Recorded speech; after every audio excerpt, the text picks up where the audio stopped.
Alright, this is a pretty wild one here, guys. I would have never guessed this. So, I was looking for this thing. I'm using the Caesar sound, whatever, DDS VFO for ham and all that.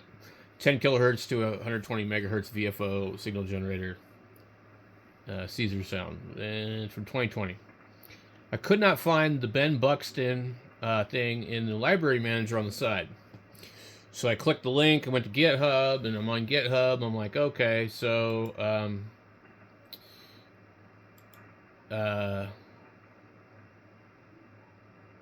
it ends up being,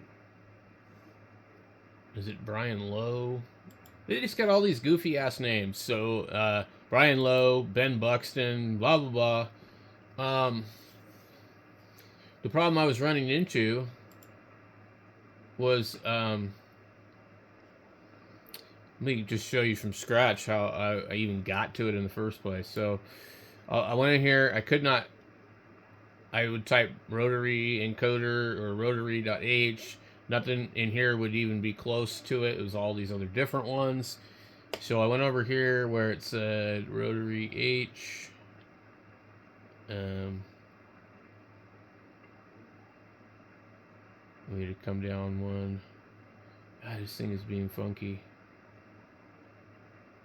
Rotary H. And then I come all the way across. And it says follow the link. I click follow link. And it takes me to the Brian Lowe Rotary. Okay. I tried downloading the thing. I went in here and I downloaded it. I clicked the code button, downloaded it, whatever. You could also download it here. What I did was I went down here and I read this, how to install it. And it said very specifically, download and unzip to the Arduino /library/rotary. So, for example, rotary H will be in Arduino libraries rotary.h. Well, that didn't actually work out like that. But what I did was I did download it. I clicked on it to show me the zip folder. And then I clicked wherever I clicked extract all or something, and then I browsed to this folder. Well, after I opened it up, it actually named itself Rotary Master, not any of the formats that they were saying here. Okay, they're saying it's going to be an Arduino /libraries/rotary/rotary.h. And I tried that, and it did not work. But when I unzipped it and did it, let the computer put it there, it did it correctly. So we come in here to the actual folder, the documents folder. Here's Arduino. We're in libraries. It's called Rotary-Master. And then it gives all this other stuff that you wouldn't actually normally have. And you have examples, keywords, readme.md, rotary.cpp, rotary.h. So it doesn't go in the structure that they're talking about at all. I don't know why. So once I did that and I verified, we're good. So right now I'm going to go plug this in. I'm wondering if I did something wrong like that with the circuit secrets one too. Okay. Let's go ahead and compile the sketch. Uploading. Done compiling. Uploading. Done uploading. Okay. So we should be good. So give me a second and I'll test this. So we're going to use this diagram here to put our encoder on there. So it D3 should be DIR and D2 should be clock. I think that means clock. So that's what we're going to do. All right. So like literally we're just going to do this on the fly. We got to remember we got to hold this thing. Wow. Okay. It works. Well, I'll be damned. Okay, we got that one to work. Holy moly.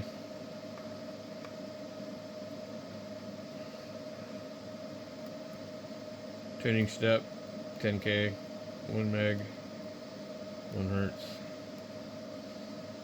Oh. Okay. And then 1 hertz would be, yeah, well, it's a pain. 1 hertz. Then 1K. So, I don't know if you guys can see it, but yeah, it's. So I would imagine every time I let go of the screen, I just don't want to solder these damn pins, and they fit really tight. Anyway, so watch. So I don't know what else you can do with it, but like seriously, like this thing works. I'm gonna try to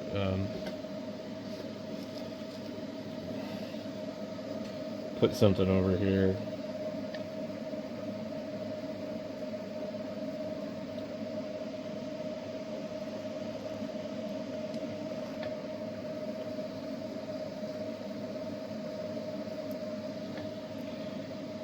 Okay, so we've got it working to where it stays on.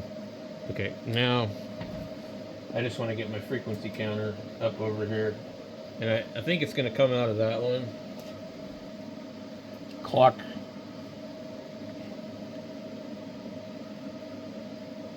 Clock 0, which is P7. Okay. Well, he showed the terminals connected to it. 1, 2, 3, 4, 5, 6, 7.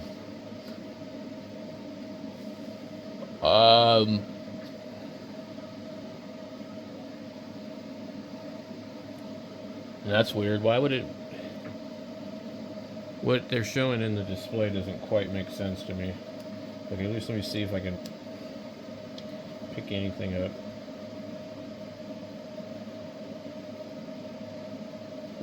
Reading point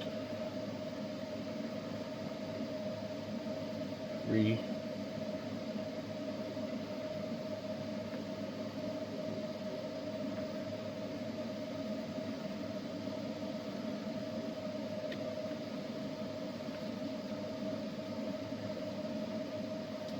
Oh. Let me be damned. 6.9031.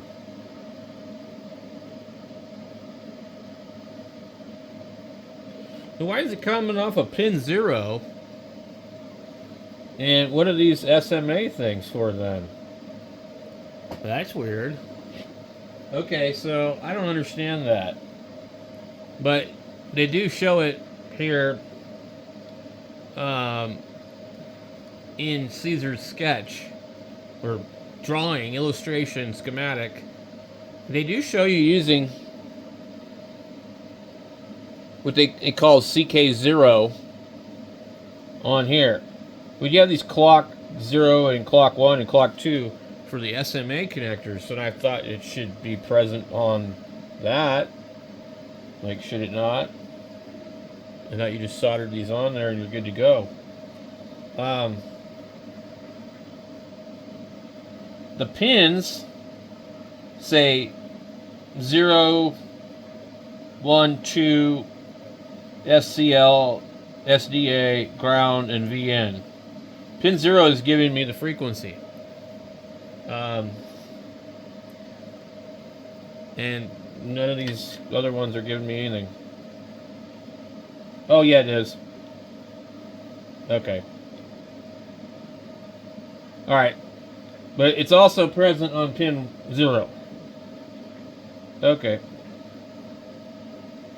So, let's go up in frequency here. Let's jump up. Let's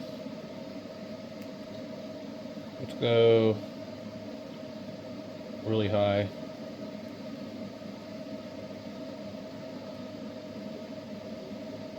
$120. Now, I think you should be able to go higher than 120. Let me see if I can include this in the screen. I'm probably going to be in the way. Where are we at?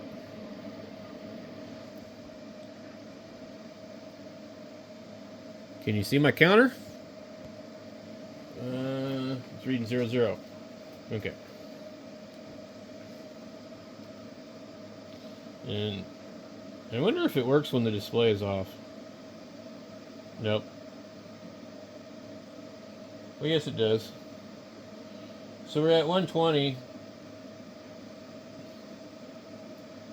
And my counter, is my counter not capable of reading that high? No, this is 225 megahertz counter, but it's displaying crap. I don't know what's up with that. I get 24.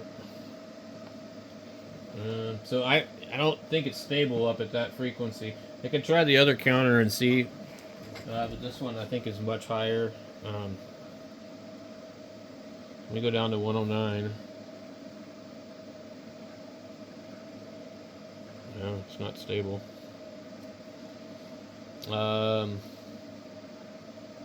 I'm also not grounding my signal, so maybe it's just not enough signal. I don't have an easy spot to ground this without, like, I gotta add another wire.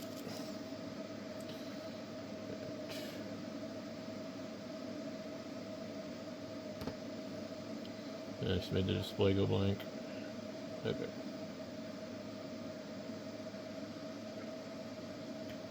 Okay.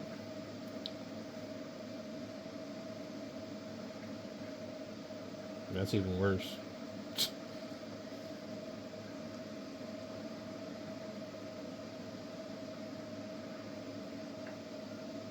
Yeah, we're not reading anything like we should.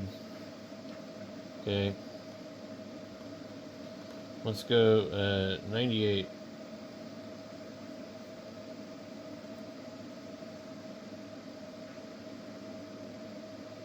What the hell? Let's see. What do I have the sensitivity set to on this? It probes on 1x. I mean, it should be perfectly fine. It's reading 28 something. Let's see. I'm just going to keep going until it stabilizes. We're down to 55, but it's not stable. With 34, with 29, it's not stable. Well, yeah, I guess 30 megahertz is like way the hell off, okay? It's reading 29.96 something. And then I go to like 32 and it reads 31.9. But it looks, it's like moving a lot.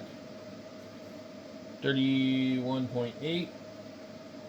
There might be some other reason it's moving.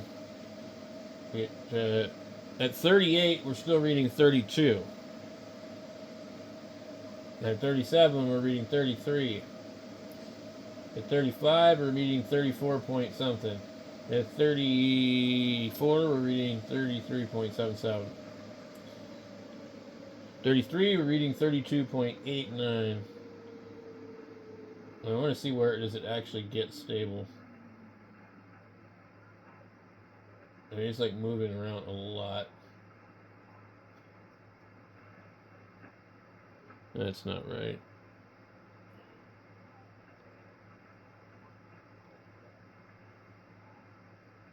We're at 10 megahertz, and it's pretty solid.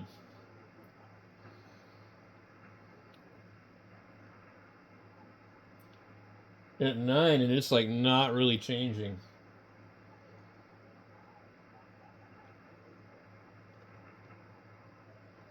At 1 megahertz is solid. It's not even moving at all. But we get past 10. 11 is good. 12 looks pretty good. 13 starts to jump a little more. 14's jumping. So, what I could see is anything above 14 megahertz, and this thing's not like super accurate. I don't know what the reason would be for that, guys. But so now I'm going to try to do the Circuit Secrets 1 again. And he doesn't have the encoder program to have that push button like this one here, but I don't think it should matter. So this is actually, yeah, this is exactly everything.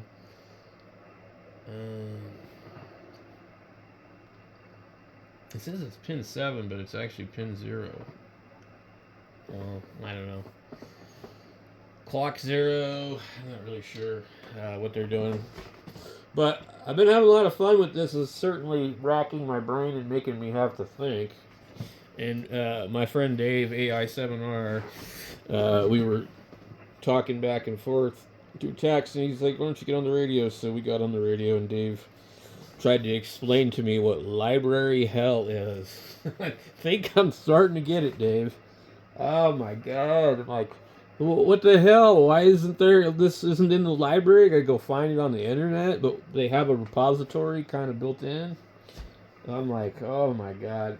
And then trying to put the folders in there, it's like I was copying them what like the way they said. And so anyway, we learned a little bit about that, and I really appreciate Circuit Secrets leaving very helpful comments on my videos. And like I said before, you guys, if you have not checked out his channel, you need to go over there and take a look. It's Circuit Secrets, and he's got a website too, and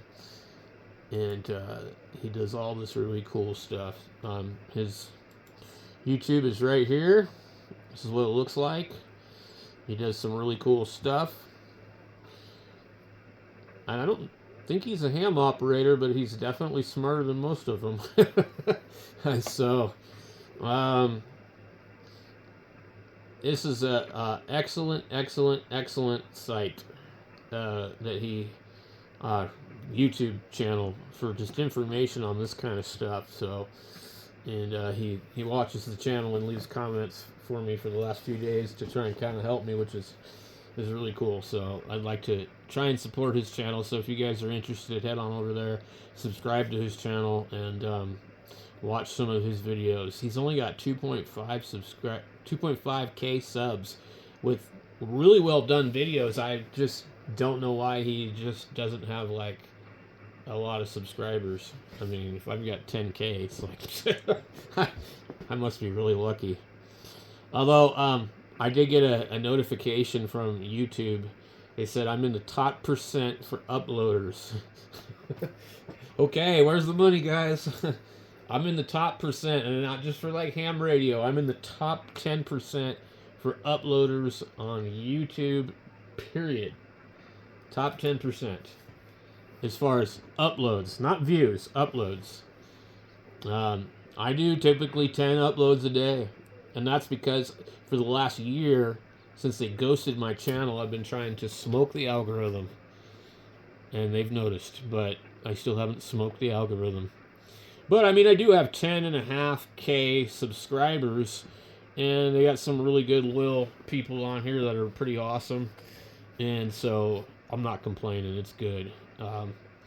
So anyway, we're going to do his VFO thing. I'd also like to try his Pico one instead. So he originally wrote this stuff for the Pico, and I think like what I don't like about the Nano, there's no Bluetooth, there's no Wi-Fi. You're not going to really connect it to anything, but it's also quite capable, and it's something that I had never played with before. I was just, Raspberry Pi, you know, I'm like, well, the Pi Zero was like the limit of what I wanted to mess with, and here I am using this. I don't know what the specs are on these things, but I mean, this is really cool because I remember getting a Yaesu 301D, and it had a bad display in it, and there was guys that were way ahead of their time doing stuff like this for that radio. They designed a board, and they had like the old green displays, and they retrofitted it into that 301, And it was just like actually just for the display. It wasn't even a frequency generator. So, and of course you couldn't buy it or anything like that. So, being able to actually sit down and like build something like that right now is like nuts. And you know, like Dave was telling me, he's like, just slow down. You've only been doing it for 2 days. So Dave is going to be ordering some boards, and he's going to send me a board, and I'm going to have to make a video to show you guys this VFO that Dave is going to be doing. And it's kind of got like a regular analog dial on it. I think I might have been looking at, yeah, this guy's channel right here. Dave is ordered up on PCB Way. He's making a board where just like maybe 10 of them or something, and so he wanted only to have like 5 at first, and then it was like $1 more to get another 5, so he decided to do that. And let me see here.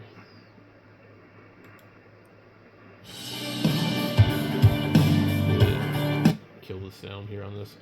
Okay, so it's going to be like a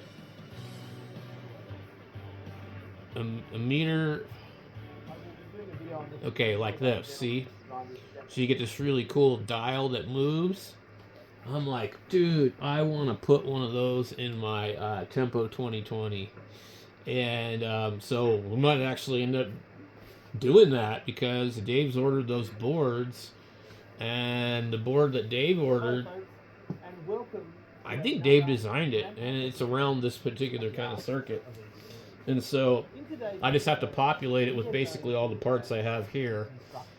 And I'll make another video about that later on. Dave in the past has made stuff like CW keys and stuff, remote CW keys, and built those, and you know, Dave's the guy that gave me all the 3D printers to fix, and just a really good hands-on ham radio operator guy. Like, there's not a lot of guys like that anymore out there, man. So enjoy them when you meet them, and try and learn from them if you're younger, you know, because these guys ain't going to be around forever. And so I really appreciate people like Dave taking the time to explain stuff to me and help me out, you know. So anyway, guys, I'm pretty happy with this result on the ceasarsound one. So now I'm gonna go jump over to the other one. I'll catch you later.